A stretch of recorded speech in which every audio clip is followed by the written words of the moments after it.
இயக்குனராக அறிமுகமாகும் big pass பிரபலம். ஆக்சஸ் பிலிம் ஃபேக்டரி தயாரிப்பில் உருவாகவுள்ள ஜாம் ஜாம் என்ற படத்தின் மூலம் யூடியூபரும் பிக் பாஸ் பிரபலமும் ஆன அபிஷேக் ராஜா இயக்குனராக அறிமுகமாகிறார். ஓ மை கடவுளே, பேச்சுலர் என்ற 2 வெற்றிப் படங்களை கொடுத்தது ஆக்சஸ் பிலிம் ஃபேக்டரி நிறுவனம். இந்த படங்களை தொடர்ந்து லவ் டெரையாலஜி சார்ந்த காதல் கதையாக ஜாம் ஜாம் படத்தை இந்நிறுவனம் அறிவித்துள்ளது. ஜாம் ஜாம் படத்தின் மூலம் இயக்குனர் ஆகிறார் யூடியூபரும் பிக் பாஸ் பிரபலமும் ஆன அபிஷேக் ராஜா.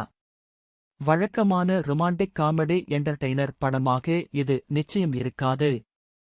மாறாக அதிகமான என்டர்டெயின்மெண்ட், ரொமான்ஸுடன் த்ரில்லிங்கான தருணங்களும் இந்த படத்தில் இருக்கும் என படத்தின் இயக்குனர் அபிஷேக் ராஜா கூறியுள்ளார். இப்படத்திற்கு தேனி ஈஸ்வர் ஒளிப்பதிவு செய்கிறார். மலையாள எடிட்டர் அபினவ் சுந்தர் படத்தொகுப்பை கவனிக்கிறார்.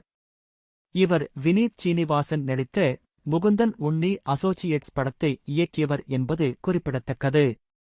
படத்தில் நடிக்கும் நட்சத்திரங்கள், தொழில்நுட்ப கலைஞர்கள் குறித்து விரைவில் அறிவிக்கப்படும் என படக்குழு சார்பில் தெரிவிக்கப்பட்டுள்ளது.